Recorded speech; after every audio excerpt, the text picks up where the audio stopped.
Boa noite, meus queridos. Estamos aqui mais uma vez para trazer essa administração de louvor, de adoração e de palavra de Deus para a edificação da igreja.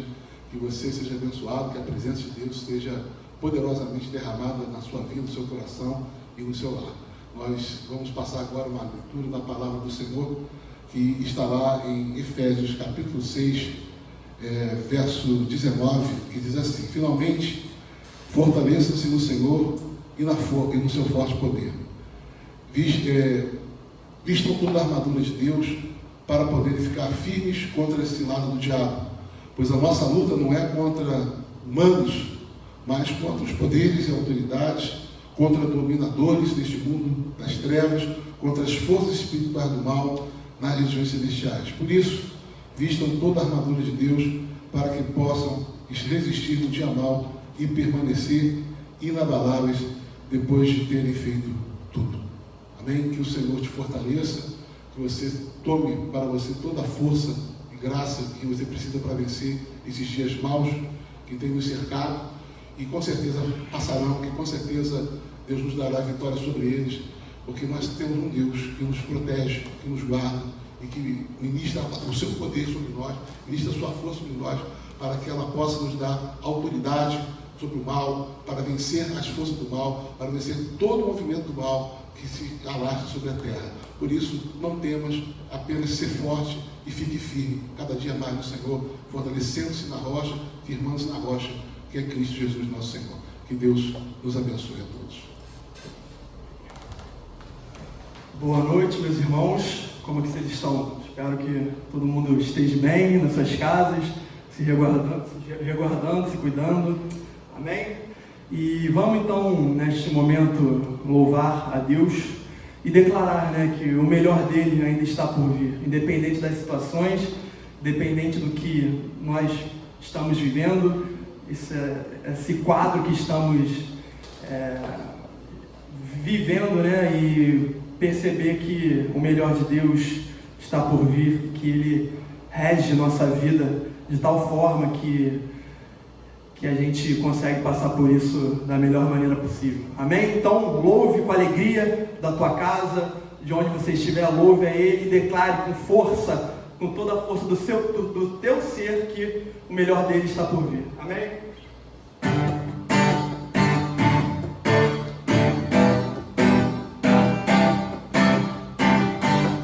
Alegrai-vos, filhos de Sião, regozijai-vos no Senhor, porque Ele vos dará em justa medida a chuva, a chuva, a chuva, a chuva. As eiras se encherão de trigo e os lagares transbordarão de óleo e vinho.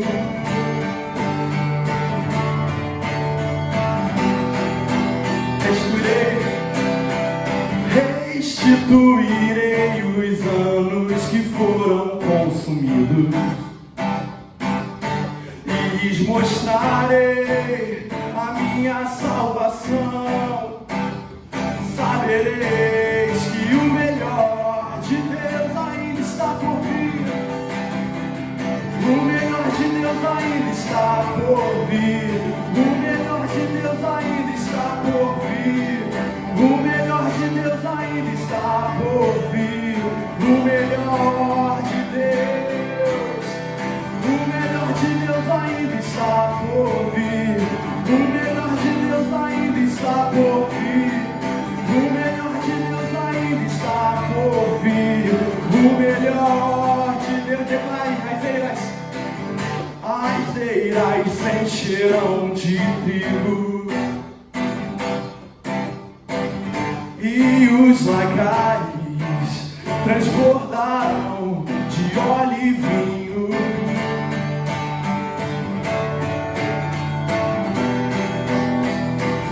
Destinada a vida, restituirei os anos que foram consumidos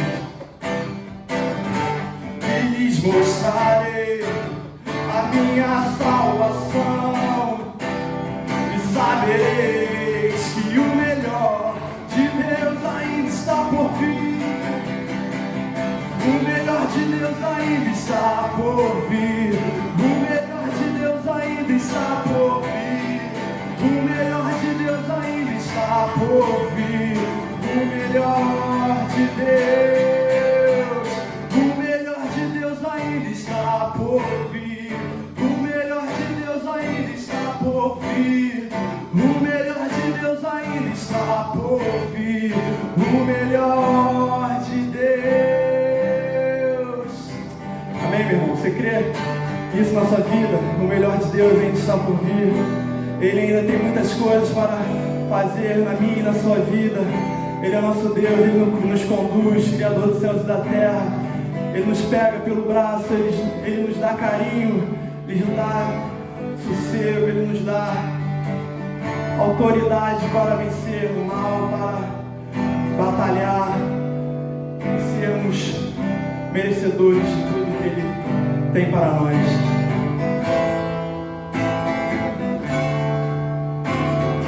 Vem, Senhor, minha vida oferecer. Entregue teu sacrifício de louvor a Ele como oferta de amor e sacrifício. Quero minha vida a Ti entregar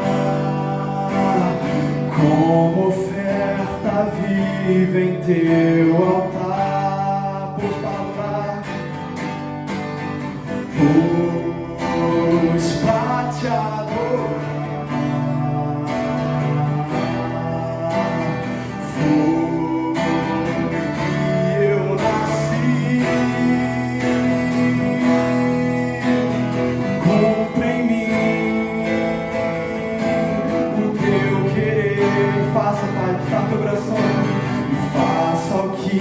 Está em teu coração, e que a cada dia eu queira mais e mais estar ao teu lado, Senhor. Pois para te adorar, pois para te adorar.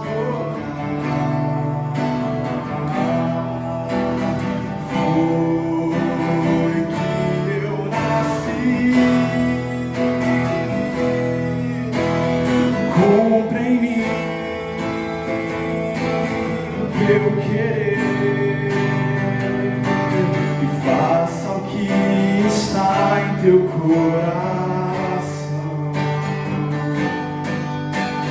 e que a cada dia eu queira mais e mais estar ao teu lado, estar ao teu lado, estar ao teu lado, Senhor.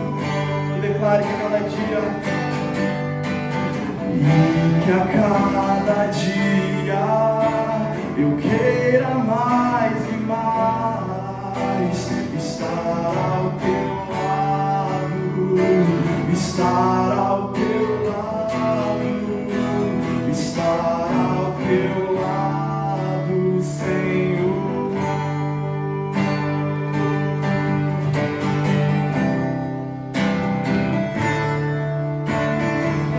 Nós queremos nos render, Pai, nós queremos nos prostrar diante da Tua glória, diante da Tua majestade, Jesus. Queremos, Senhor, render louvores a Ti, porque nada temos, nada somos. Nós somos tão miseráveis. Nós precisamos tanto da Tua presença, nós precisamos tanto do Teu poder sobre nossas vidas.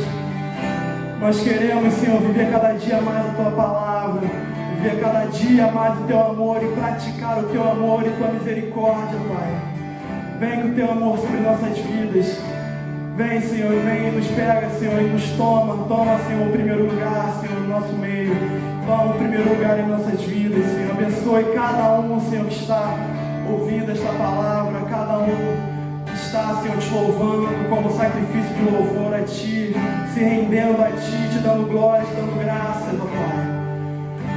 Tu és tudo que nós temos, Senhor. Não temos nada, Senhor, mais precioso do que a Tua presença, do que Tua palavra, do que o Teu poder. Nós somos tão insignificantes que nós lutamos contra algo que nós não vemos. Nós somos tão falhos, Senhor. Mas contigo, Senhor, nos reveste de poder e nos dá força para caminhar e para ir além. Muito obrigado, Jesus, pela Tua palavra, pelos louvores. Muito obrigado, Pai, pelo Teu sangue derramado na cruz do Calvário.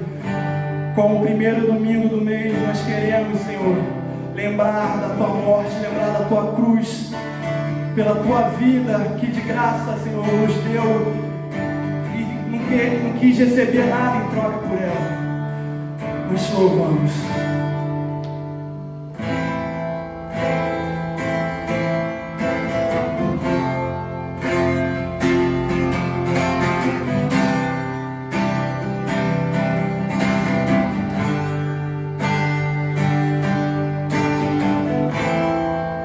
Seu precioso sangue me lavou, me restaurou e agora livre sou. Sua presença hoje vive em mim e sempre viverá, pra sempre viverá. Seguro em Sua justiça e verdade, em Sua palavra encontra direção.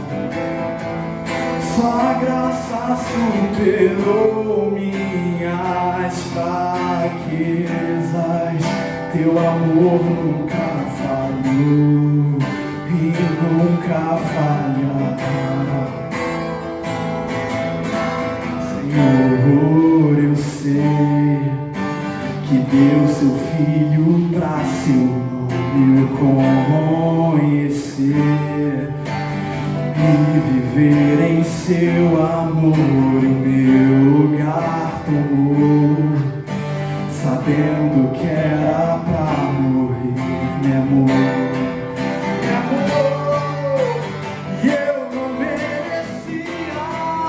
Senhor, eu sei que deu Seu Filho pra Seu nome eu conhecer e viver em Seu amor. O meu lugar tomou, sabendo que era pra morrer, meu amor, meu amor. Eu não merecia.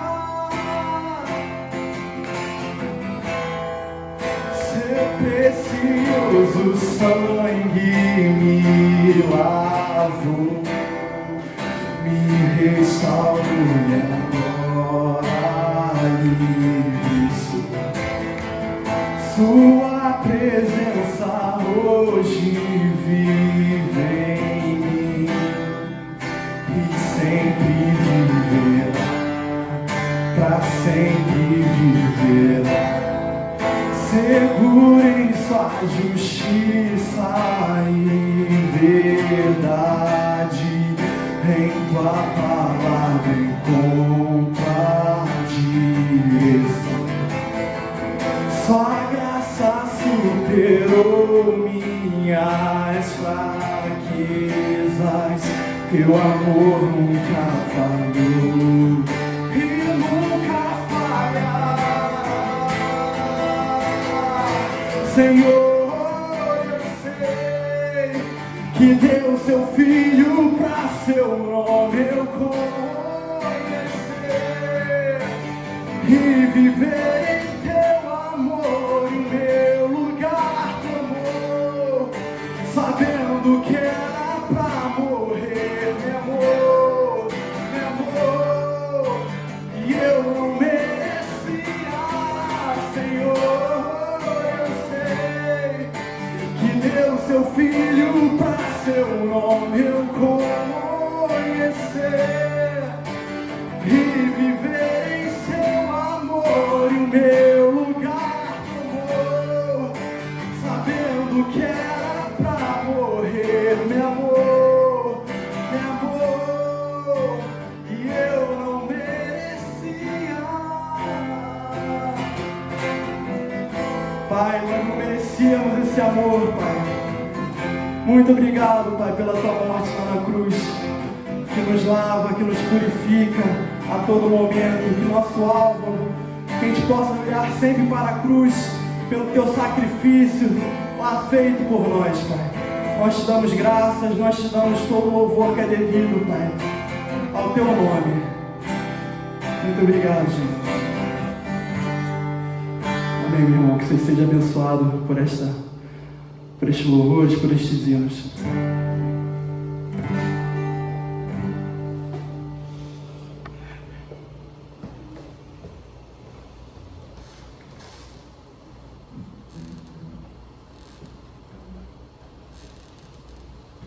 Amém, meus irmãos. Paz do Senhor, boa noite. É bom estar com os irmãos nesse dia, não nas circunstâncias em que nós gostaríamos de estar, né, em comunhão, juntos, mas estamos aí. Espero que você possa ser abençoado essa noite na sua casa, com a sua família, que a palavra de Deus possa entrar no seu lar, em seu coração, e ela possa frutificar, e ela possa fazer morada em sua vida. É bom poder estar junto com os irmãos, ainda que à distância, compartilhando um pouco da palavra do Senhor. Para aqueles que não me conhecem, eu acredito que a maioria deve me conhecer, eu me chamo Mateus, eu sou do Projeto Água da Vida lá de São Gonçalo. Já estive com os irmãos aqui de região oceânica algumas vezes, estive com os irmãos também no Retiro de Casais há pouco tempo, e é uma grande alegria poder compartilhar uma meditação com vocês, compartilhar a palavra do Senhor nesse dia. Antes de mais nada, eu acho que o tempo que nós vivemos é um tempo de reflexão, é um tempo de meditação, é um tempo em que nós devemos parar e pensar sobre tudo aquilo que nós estamos vivendo. Especialmente esse período de quarentena, devido ao coronavírus, nos obriga a parar, nos obriga a refletir, nos obriga a ficarmos um pouco mais reclusos na nossa casa. Se você parar para ver, esses dias eu estava assistindo pelo Facebook uma gravação que fizeram da cidade de Niterói pelo alto, e a cidade está vazia. Há silêncio na cidade, as ruas estão vazias, os shopping centers estão vazios, as boates estão vazias. Então é um momento em que nós precisamos parar e refletir. Precisamos nos colocar na nossa casa, no nosso lar, com a nossa família, até individualmente, e pensarmos sobre tudo isso. E o interessante é que esse período de quarentena, ele coincidiu com algo que historicamente a igreja cristã comemora, alguns ramos mais do que outros, que é o tempo de Quaresma, que é o tempo de preparação para a Páscoa, que é a data mais importante do calendário cristão. É a data de maior importância para nós como cristãos, porque é onde nós celebramos a morte e a ressurreição do nosso Senhor. E esse é o evento de maior importância de toda a humanidade. A maior coisa que já aconteceu na história foi que o Filho de Deus veio até nós para morrer em nosso lugar, e ao terceiro dia ele ressuscitou, e por isso nós celebramos a Páscoa.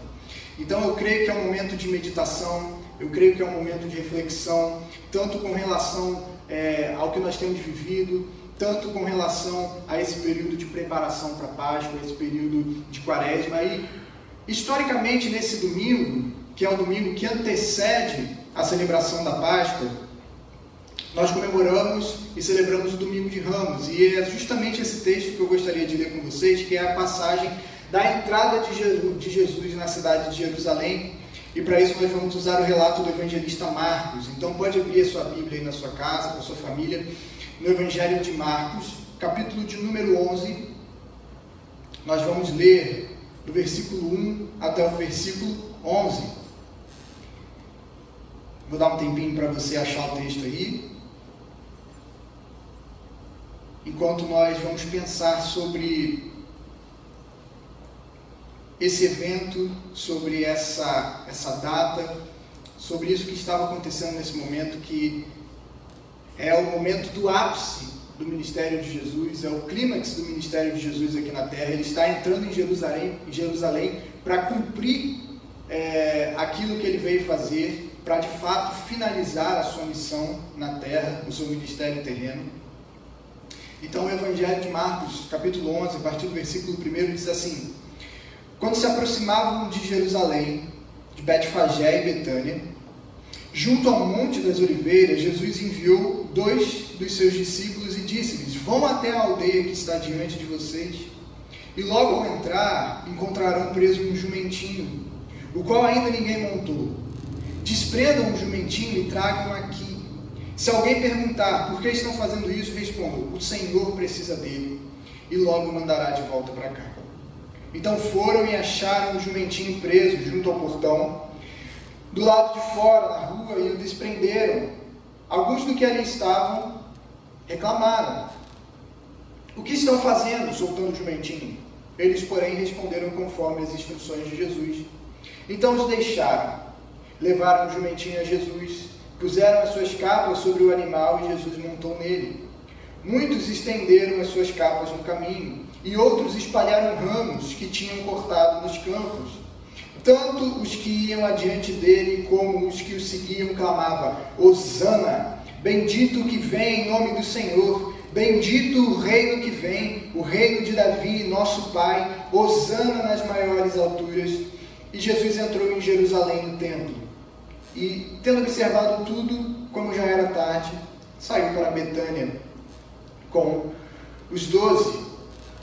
É interessante nós notarmos nesse texto, e nós precisamos pensar em que momento do ministério de Jesus nós estamos, e como eu já falei ainda há pouco, é o início do clímax do ministério de Jesus, o ápice do seu ministério. Dali a alguns dias ele será preso, será julgado injustamente, será levado como alguém que havia cometido injustiças, mesmo sendo puro, mesmo sendo santo, condenado de maneira injusta, crucificado no meio de ladrões, abandonado pelos seus discípulos. Então, tudo isso começa aqui, mas a gente precisa parar e pensar um pouquinho antes, pensar sobre o que nos levou até aqui. E para isso nós precisamos pensar sobre algumas peculiaridades do Evangelho de Marcos. O Evangelho de Marcos é extremamente interessante porque ele nos mostra Jesus de uma maneira peculiar. No Evangelho de Marcos, Jesus é o homem de ação. Jesus está sempre fazendo algo, Jesus está sempre indo em direção a alguma coisa, Jesus está sempre curando, Jesus está sempre ensinando, Jesus está pronto para curar, Jesus está pronto para libertar pessoas de possessões demoníacas, Jesus está pronto para oferecer alguma coisa para as pessoas. Nós vemos o tempo todo, o Evangelho de Marcos é muito dinâmico, Jesus está sempre fazendo alguma coisa. Não há algum momento em que Jesus esteja parado, ou ele está ensinando, ou ele está caminhando, ou ele está indo em direção a algum lugar, ou ele está curando, ou ele está expulsando demônios. Então, no Evangelho de Marcos, Jesus é o homem de ação. E é extremamente interessante porque tudo é muito dinâmico. Se você for parar para ver e fazer a leitura de Marcos, uma leitura atenta, chega algum momento que você fica até sem fôlego, porque você pergunta: em que momento esse homem vai descansar? Em que momento esse homem vai parar? Você percebe que tudo é muito rápido. Marcos usa muitas expressões: então, naquele mesmo momento, na mesma hora, e aconteceu logo em seguida. Então, nós ficamos percebendo que Jesus está sempre fazendo algo. Isso é uma característica do Evangelho de Marcos e da escrita de Marcos, porque, diferente de alguns dos outros evangelhos, Marcos nos convida a tirarmos as nossas próprias conclusões com relação a quem Jesus é. E como ele faz isso? Ele nos apresenta o que Jesus faz. Então, nos apresentando uma série de atos, uma série de ações, curas, milagres, ensinos de Jesus, Marcos coloca as cartas na mesa e ele chama a mim e a você a tirarmos as nossas próprias conclusões. Vejam quem esse homem é, vejam o que ele faz, vejam o que ele ensina e tirem as suas conclusões de quem é esse homem. Então Marcos nos chama a reconhecer quem Jesus é, nos mostrando o que ele faz. Uma característica, outra interessante, a gente vai ver aqui no Evangelho de Marcos, os menos prováveis são aqueles que estão mais prontos para receber Jesus. Se nós pararmos para pensar, os mestres da lei, os escribas, os fariseus, seriam aqueles que deveriam ser os primeiros a reconhecer quem Jesus era, porque conheciam as profecias messiânicas, conheciam as profecias sobre o rei que viria, mas eles são aqueles que rejeitam Jesus. A família de Jesus, que o viu crescendo, está meio confusa com relação a quem ele é. Eles, olha, Jesus eu acho que está com alguns ideais aí, está sendo muito idealista, para com isso, Jesus, volta para casa, está meio estranho. Os discípulos de Jesus, os 12, que estão caminhando com Jesus o tempo todo, estão meio, eles estão lá e cá, eles estão, poxa, quem é esse homem? Olha as coisas que ele faz, olha as coisas que ele ensina. Ao mesmo tempo a gente percebe a dificuldade e a lentidão que eles têm de compreenderem o que Jesus está ensinando. Enquanto isso, os moribundos, os pecadores, os gentios são aqueles que Jesus elogia a sua fé. São aqueles que prontamente reconhecem Jesus. São aqueles que prontamente anunciam quem ele é. Até os demônios sabem quem Jesus era. E anunciam e reconhecem a autoridade que ele tinha sobre eles. Enquanto isso, aqueles que deveriam estar mais prontos para receber Jesus, aparentemente, estão com dúvidas. Ou estão o rejeitando. E há também a questão do segredo messiânico. Até o capítulo 8 do Evangelho de Marcos, nós percebemos o tempo todo Jesus fazendo milagres, curando pessoas, dizendo assim, olha, vai, mas não diz para ninguém o que te aconteceu aqui. Só a partir do capítulo 8 do Evangelho de Marcos, a partir da declaração e da confissão de Pedro de que Jesus era o Cristo, que o cenário começa a mudar. Alguns estudiosos acreditam que a partir daquele momento, Jesus, é como se nós pudéssemos olhar e a seguinte cena, Jesus levantando os olhos para a cidade de Jerusalém. E a partir do capítulo 8, Jesus começa a sua marcha a caminho de Jerusalém, convicto, tendo certeza daquilo que o esperava, sabendo quem ele era e sabendo que a missão que estava diante dele. E por último, outro ponto que vale destacar é a questão do discipulado, do sofrimento, muito em questão por causa dos leitores originais do Evangelho de Marcos, que provavelmente eram romanos, que nessa época da escrita do Evangelho de Marcos estavam passando por perseguições, estavam passando por situações onde eles estavam sendo exilados, mortos, presos, entregues às feras, entregues ao exílio. Então Marcos escreve para mostrar que Jesus é o servo sofredor. Jesus é aquele que veio sofrer. Jesus é aquele que está nas regiões desertas. Jesus é aquele que sabe que para segui-lo haverá sofrimento, que sabe que para andar no caminho dele, para ser discípulo dele, não será um caminho de um mar de rosas, não será fácil, mas será um caminho de luta, será um caminho de sofrimento, será um caminho de negar a si mesmo. Isso é muito forte no Evangelho de Marcos, essa questão do discipulado, do sofrimento. Jesus é apresentado como o servo, como aquele que veio servir, como aquele que veio sofrer e entregar a sua vida em resgate de muitos. E é interessante nós pensarmos isso, porque alguns versículos antes do capítulo 11, a gente percebe que Jesus prediz a sua morte e a sua ressurreição pela terceira vez. No versículo 32 do capítulo 10.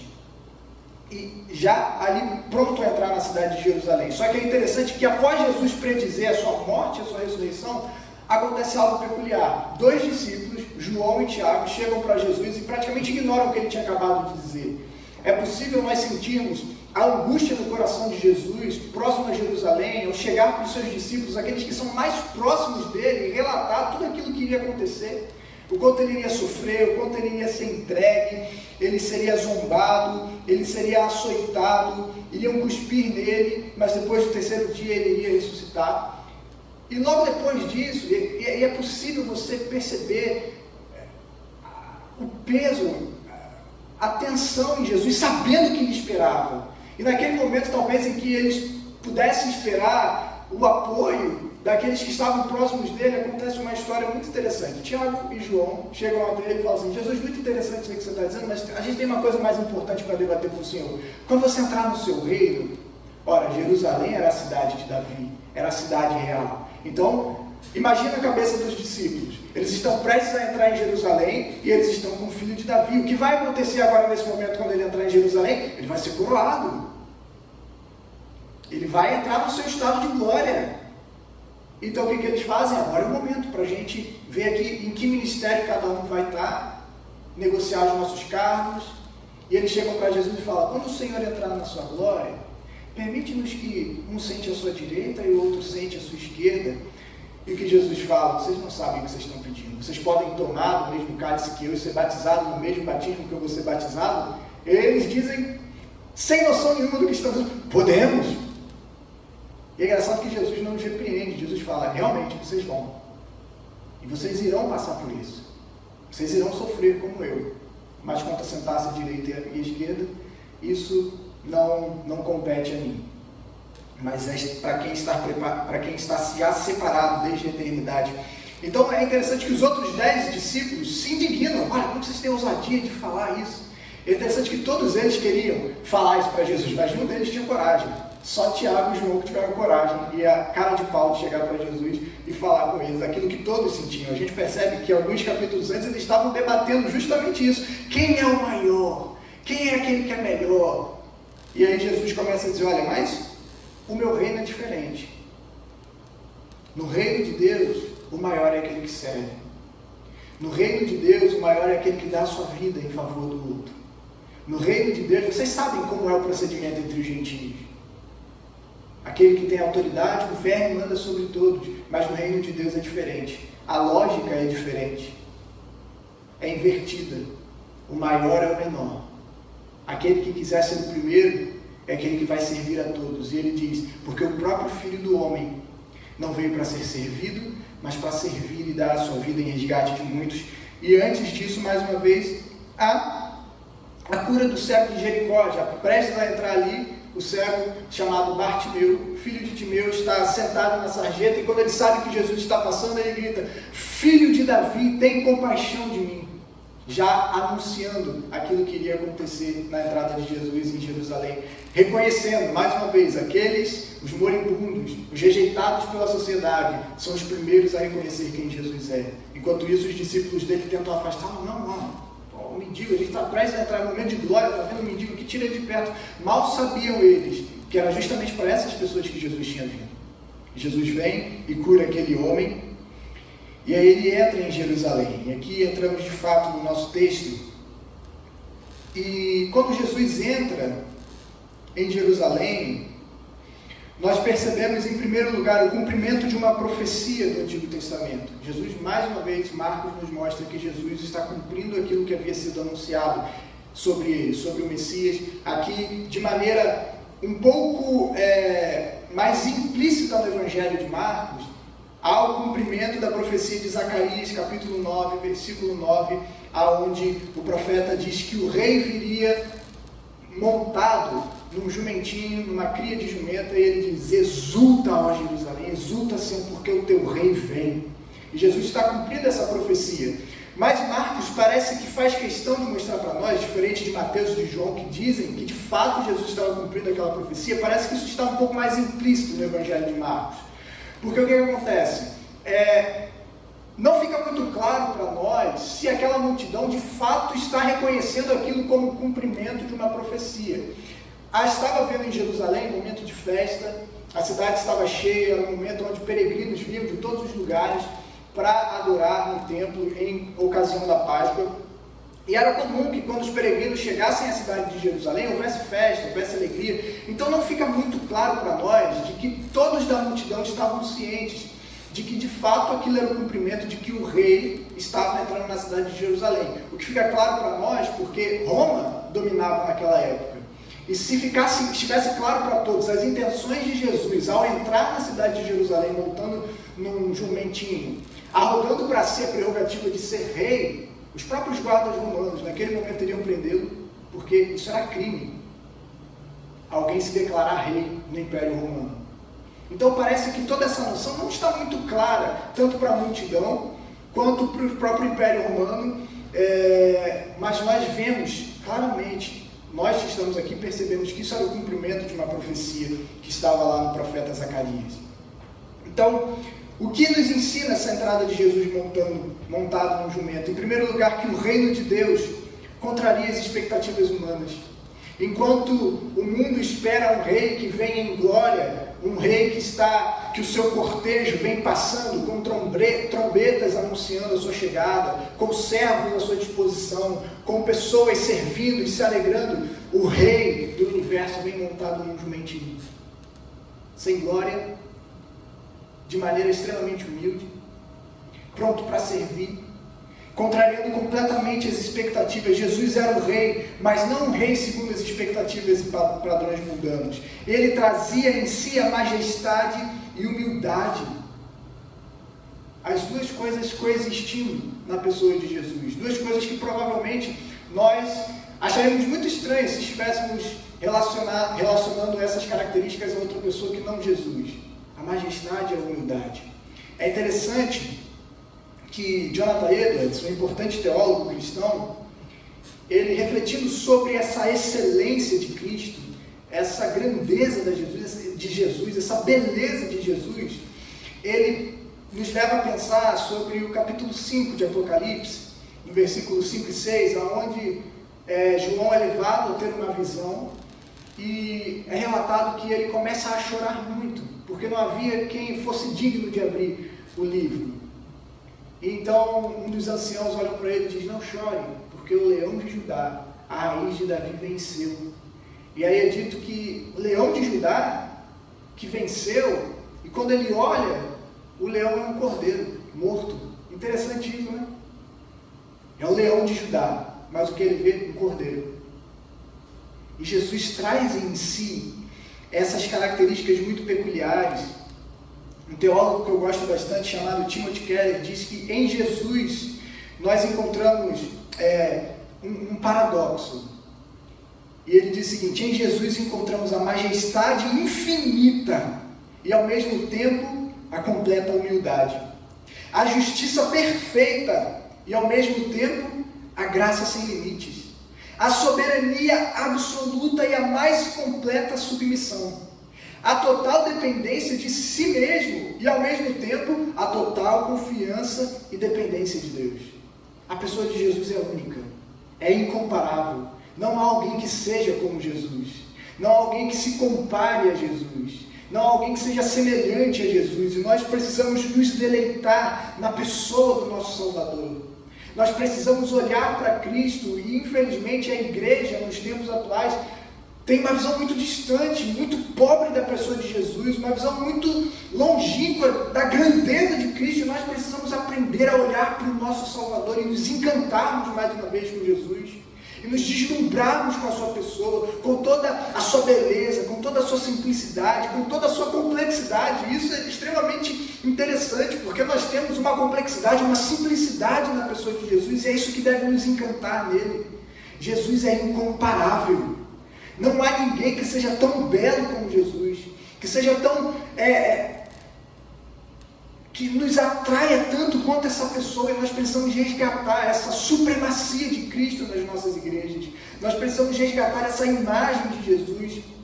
Se nós quisermos ser uma igreja cheia do Espírito Santo, precisamos ser uma igreja onde Cristo é exaltado. Porque a missão do Espírito não é outra senão lançar luz sobre a obra de Cristo. Nós glorificamos ao Espírito, ao Deus Espírito Santo, quando Cristo é o centro do nosso culto. O Pai tem prazer em glorificar ao Filho. O Espírito tem prazer em glorificar ao Filho. Os nossos cultos precisam ser totalmente cristocêntricos. Os nossos cultos, Cristo precisa estar no centro. Tudo no nosso culto precisa apontar para Jesus, desde a palavra de abertura, as orações, os louvores, a pregação, a comunhão, a vida em comunhão da igreja, nosso relacionamento com o outro, tudo deve apontar para Cristo. Quando Cristo for no centro das nossas igrejas, de fato, aí sim experimentaremos o que é sermos uma igreja cheia do Espírito Santo, cheia do poder do Espírito Santo. Há um teólogo norte-americano, aliás, se não me engano, inglês, que ele diz que o ministério do Espírito Santo é o ministério do holofote. O que o holofote faz? O holofote não ilumina a si mesmo. O holofote lança luz sobre aquilo que precisa ser iluminado. O holofote faz com que a gente olhe aquilo que deve ser olhado, com que a gente perceba a beleza daquilo que tem beleza. E assim é o ministério do Espírito Santo. O tempo todo ele aponta para Cristo.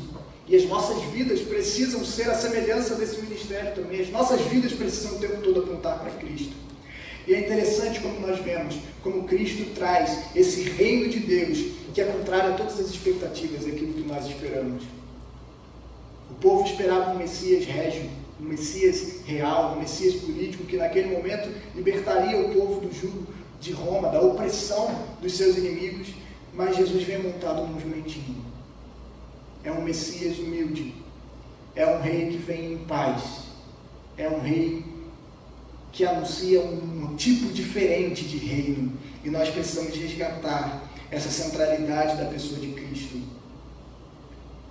E é interessante que ao entrar em Jerusalém, para ser coroado, a coroa que Jesus receberá não é uma coroa de ouro, não é uma coroa cravejada de joias e diamantes, ele não receberá uma veste real, ele não receberá aplausos, ele não receberá os agrados da população, os louvores da população.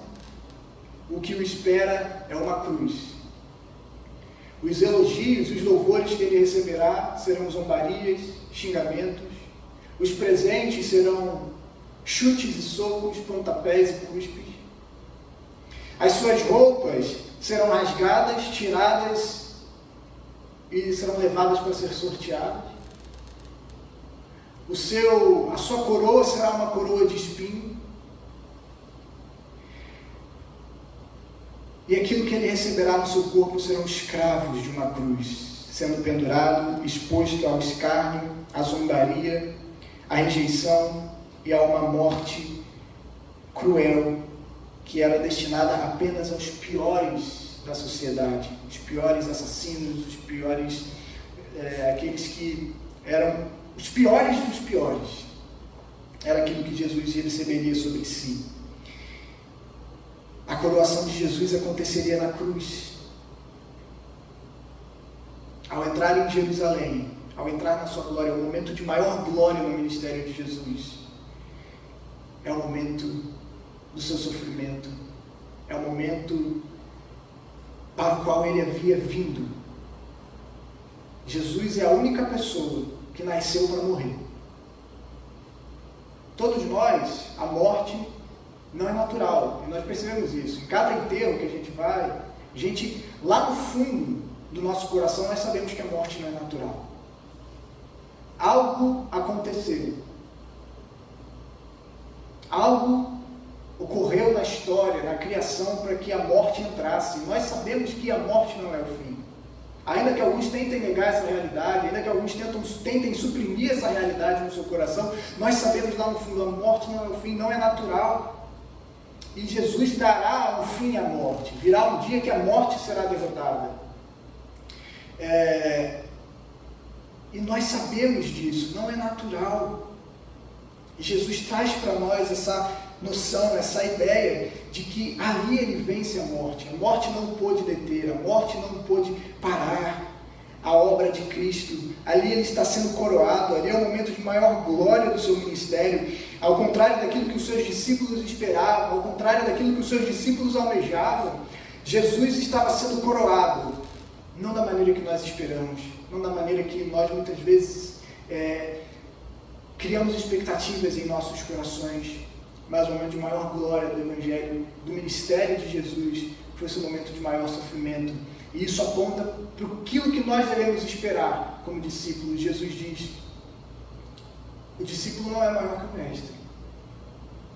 E se ele passou por tudo isso, devemos saber que a caminhada cristã é uma caminhada que envolve sofrimento, é uma caminhada que envolve abnegação, é uma caminhada que envolve a luta, é uma caminhada que envolve a dor e o sofrimento que o cristão ele precisa ser ressignificado, porque foi no maior sofrimento que um homem poderia passar que nós recebemos a redenção, que nós recebemos a salvação. E nós precisamos enfrentar e saber que aquilo que nos espera em nossas vidas, em nossos ministérios como discípulos de Jesus, é aquilo que esperava o nosso próprio Mestre, o nosso Salvador. E por último, nós precisamos olhar para a incoerência da multidão. Perceba que essa multidão que celebra a chegada de Jesus é a mesma que daqui a alguns dias estará gritando: crucificam. Aqueles que agora nesse momento gritavam: Hosana, bendito o que vem em nome do Senhor, em um eco do Salmo 118, versículo 25 e 26, será a mesma multidão que daqui a alguns dias gritará: crucifica-o! Crucifica-o! Então nós percebemos que essa multidão, e Marcos relata algo para nós muito interessante. O Evangelho de Mateus e de Lucas vai relatar essa entrada de Jesus em Jerusalém como sendo uma entrada triunfal. Jesus chega num jumentinho e as pessoas começam a lançar as suas capas. É como se um tapete vermelho fosse estendido a Jesus, ramos são colocados para que o rei passe. Então a entrada de Jesus é tida como uma entrada triunfal, mas Marcos não fala nada sobre uma entrada triunfal. É muito interessante porque faz sentido para nós. Porque se você parar para pensar, como que termina essa procissão? Não acontece nada. O que nós esperaríamos se de fato fosse uma procissão de coroação de um rei? Quando Jesus chegasse ao final, chegasse o tempo, o que iria acontecer? Ele seria coroado. A multidão chegaria e declararia que Jesus é o seu rei, Jesus é o seu Messias. Mas no Evangelho de Marcos, quando a gente chega no versículo 11, é dito que Jesus entra em Jerusalém e no templo, que é algo muito importante na visão de Marcos. Todo o paralelo que será estabelecido a partir daqui entre Jesus e o templo, entre Jesus como sendo o novo templo, Jesus rejeitando o templo. Então Jesus chega no templo e o que acontece? Nada. Ele vai embora com os seus discípulos, vai dormir, volta para Betânia. Interessante esse paralelo, porque a mesma multidão que aparece do nada e começa a se alegrar com a chegada de Cristo é a mesma multidão que desaparece do nada também. Olha o que o Evangelho nos relata. De onde saiu essa gente? Onde eles estavam? Para onde eles foram? Isso nos faz pensar sobre essa incoerência que muitas vezes nós encontramos nas multidões. A cena acaba de maneira muito abrupta. Tudo acaba do nada. A multidão se dispersa de modo tão misterioso quanto se reuniu. Parece que nesse momento Marcos nos traz um alerta contra confundirmos entusiasmo com fé e a popularidade com o discipulado. Precisamos ter em mente que Jesus não é confessado em pompa, em circunstâncias, mas apenas na cruz. A partir desse momento, Jesus só será confessado, só será reconhecida a sua grandeza por um soldado romano, gentio, no momento de crucificação, que vai olhar para Cristo na cruz e dizer: verdadeiramente, esse era o Filho de Deus. É aquele que realmente vai reconhecer quem Cristo é. Mais uma vez, lembra daquele paralelo que Marcos faz questão de mostrar para nós? Os menos improváveis são aqueles que de fato reconhecem quem Cristo é. Então a mesma multidão que extasiada aclamava Jesus, dentro de alguns dias gritaria: crucifica. A mesma multidão que dizia: Hosana, bendito que vem em nome do Senhor, bendito é o reino que vem, o reino de Davi, nosso pai, Hosana nas maiores alturas. Seria a multidão que, dentre alguns dias, estaria zombando de Cristo, dizendo: salvou os outros, salva a ti mesmo.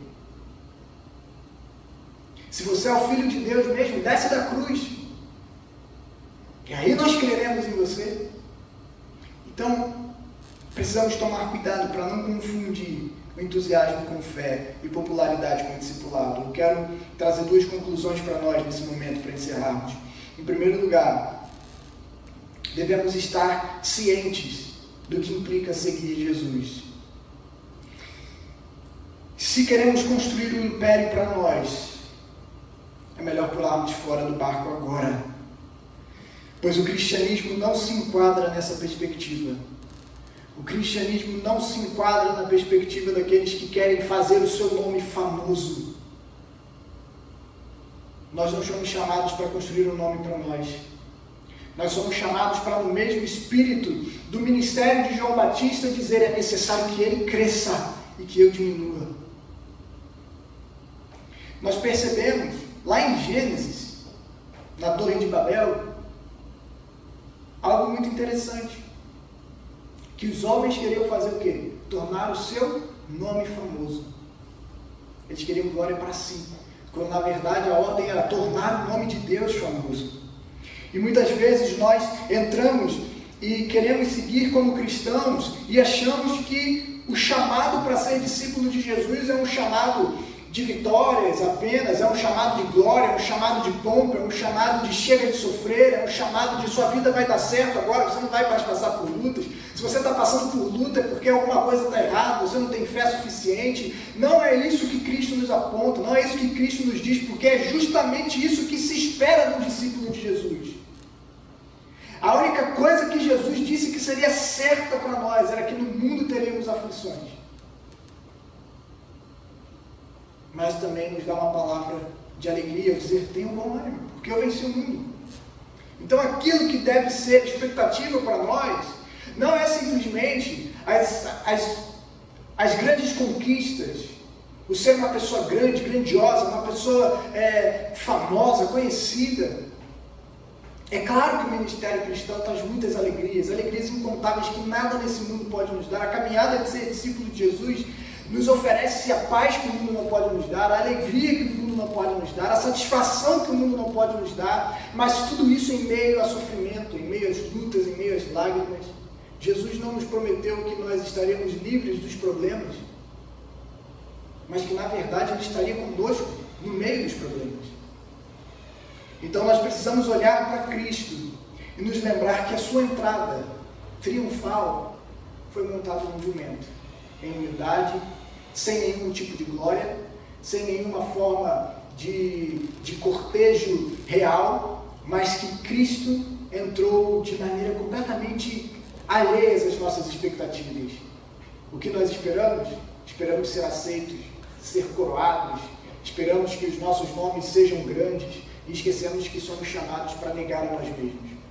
Quem quiser seguir a Cristo, siga o caminho do rei que entra num jumentinho. Siga o caminho daquele que tomou a sua cruz e nos deu exemplo. É assim que nós somos chamados a seguir a Jesus. Então devemos estar cientes, tendo certeza do que significa seguir a Cristo. Se você tem outras motivações, eu tenho algo para dizer para você, irmão. Você vai ser totalmente frustrado. Você será completamente frustrado se as suas expectativas forem ter um nome grande, quando na verdade somos chamados para negar a nós mesmos, quando na verdade somos chamados a esquecer a nós mesmos, quando na verdade somos chamados a diminuir para que Cristo apareça cada vez mais em nós. A maior alegria, e eu sempre penso dessa forma, como alguém que prega a palavra do Senhor, é que quando eu acabo de pregar, as pessoas nem lembrem quem foi que pregou, mas que a palavra fique no coração delas. A minha maior alegria, o meu maior desejo é que assim, as pessoas nem lembrem que foi Mateus que pregou aquela palavra, mas que as pessoas lembrem do Cristo que foi anunciado, do Deus que foi anunciado, que a palavra faça morada nos corações. Não que, como o Spurgeon dizia, né? Não que as pessoas olhem e falem assim: nossa, como ele prega bem. Mas a maior alegria de um ministério, de alguém que prega a palavra, é que no fim as pessoas digam assim: como Cristo é maravilhoso, como Deus é grandioso. O pregador deve ficar em segundo plano, o pregador deve ficar atrás da cruz. E o tempo todo nós precisamos apontar para Cristo. E uma segunda conclusão é que devemos saber se estamos seguindo a Jesus por conta da empolgação da multidão, ou se realmente estamos dispostos a assumirmos o custo do discipulado. Será que a nossa fé, ela se baseia apenas na multidão empolgada? Será que nós, de fato, estamos seguindo Cristo no caminho do discipulado, ou estamos seguindo Cristo da multidão, que não tem relacionamento com Ele? É interessante que os evangelhos sempre nos mostram 3 grupos de pessoas. os discípulos, que são aqueles que estão próximos de Jesus, a multidão, que são aqueles que seguem Jesus de longe, aqueles que seguem Jesus quando está tudo bem, quando está legal, quando Jesus está curando, quando Jesus está fazendo milagres, quando Jesus está multiplicando pães e peixes. Aí está todo mundo ali, mas quando Jesus aperta um pouco na palavra, quando Jesus mostra de fato que é seu discípulo, se dispersa, porque não tem compromisso com Cristo.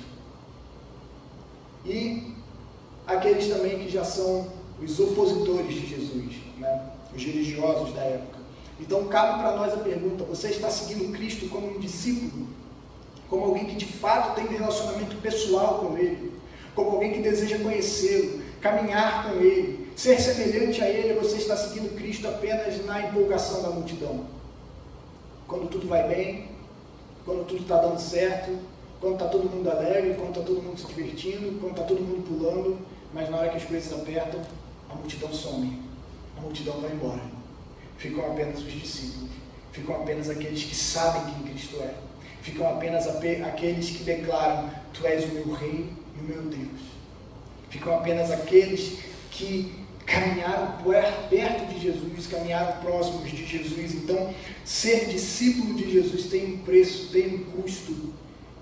Esse é o custo do discipulado, é o custo de se parecer com Cristo, é o custo de sermos rejeitados como Cristo foi rejeitado. Então, será que estamos preparados e prontos para trilharmos o caminho de Cristo? Será que estamos preparados e prontos para andarmos nos passos que Jesus andou? Será que estamos prontos para entendermos que o nosso Rei não é um rei segundo os padrões mundanos, mas é um rei que entra na cidade real, em Jerusalém, montado num jumentinho, e que a sua coroação é como uma coroa de espinhos, é na cruz.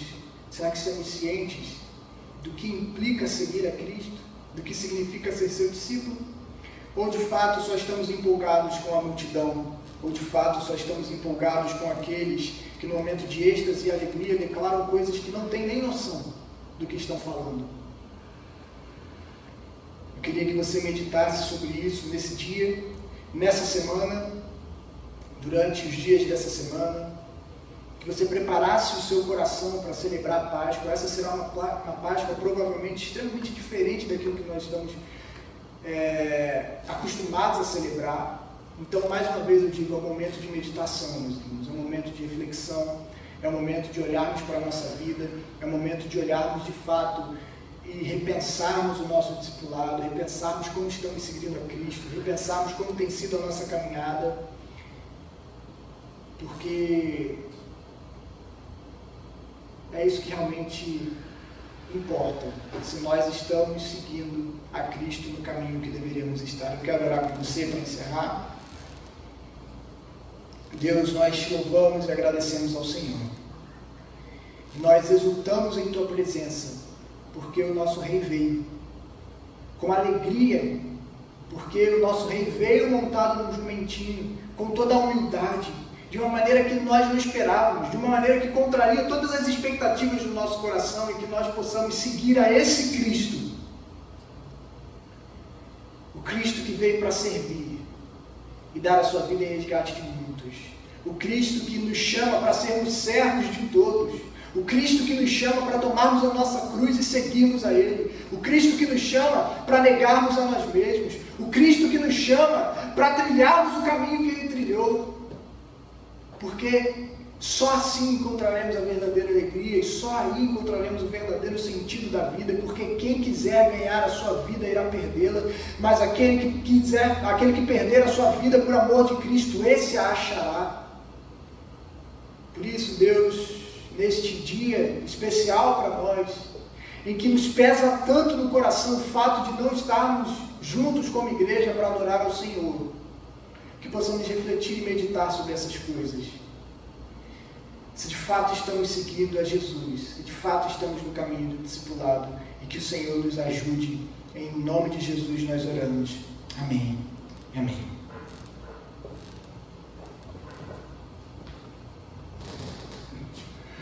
Obrigado, Mateus. Obrigado ao Senhor por essa oportunidade aqui.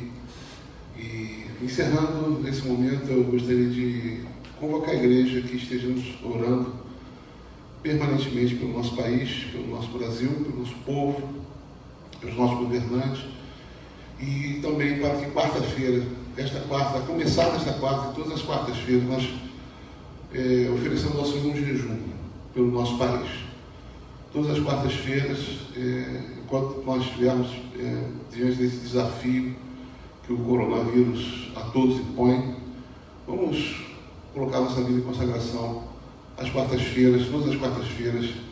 Sabemos que estamos sempre orando, claro, mas eu peço que todos jejuem na quarta-feira. Tire o momento que puder tirar de jejum, de consagração, oferecendo ao Senhor esse jejum, para que o Senhor venha continuar operando e continue dando vitória ao nosso país sobre toda essa situação, para que as pessoas sejam curadas, para que vidas sejam poupadas, para que a economia se recupere, e não só a nossa, mas de todo o planeta, todo mundo, que todos aqueles que nesse momento correm risco de vida, estão internados nos hospitais, aqueles que ainda vierem a ficar internados, possam ser tratados, que a estrutura de saúde pública mundial e do nosso país, inclusive, seja capaz de dar socorro, prestar auxílio a essas pessoas. Então, vamos unir nesse intuito, vamos colocar a nossa vida diante do Senhor, continuar intercedendo, continuar clamando, porque o país precisa, o mundo precisa, como verdadeiros discípulos de Jesus. Vamos pagar esse preço de intercessão, esse preço de jejum, de oração, que o momento requer, que o nosso Deus com certeza estará recebendo, estará ouvindo, estará atendendo ao nosso clamor para a glória do seu nome. Nós temos que agradecer ao Senhor por tudo, temos que louvar o Senhor por todos esses momentos, e esse também é o momento que ele será louvado, que será glorificado. Que Deus abençoe a cada um. Senhor, nós te agradecemos e te louvamos em nome de Jesus por essa oportunidade, colocamos essa semana diante do Senhor, pedimos a tua bênção, ó Deus, sobre nossa vida, que nós possamos ser verdadeiros discípulos de Cristo, sabendo todos as implicações, ó Deus, de ser discípulo, todos os compromissos, de tudo aquilo que assumimos, ó Deus, quando nos decidimos um dia por Cristo Jesus e entregamos nossas vidas, todo o nosso ser, todo o nosso coração nas suas mãos. Ó Pai, obrigado por essa palavra, obrigado por esses momentos que estivemos na tua presença, que o Senhor continue nos inundando, continue enchendo com a tua presença e graça, ó Deus, e que nós desejemos descendendo do Senhor, ó Deus, a cada instante, a cada minuto, a cada segundo de nossas vidas. Obrigado, nós te agradecemos e te louvamos, e entregamos nas tuas mãos o nosso país, entregamos nas tuas mãos todo esse mundo, todo esse planeta, todas as pessoas, todas as famílias, e nesse momento enfrenta essa dificuldade, ó Deus, de doenças e também de desemprego, de falta de recursos, muitos há que sequer têm o que comer. Ó Deus, que o Senhor mova a tua igreja, mova as pessoas em solidariedade, em amor ao próximo, para que possamos ajudar as pessoas a superar seus dramas, suas dificuldades, suas dores. E que tudo mais, ó Deus, o Senhor controle, continue conduzindo e conduza esse mundo, ó Deus, ao propósito daquele que o Senhor realmente quer. É o que nós pedimos e agradecemos no nome santo de Jesus. Amém e amém.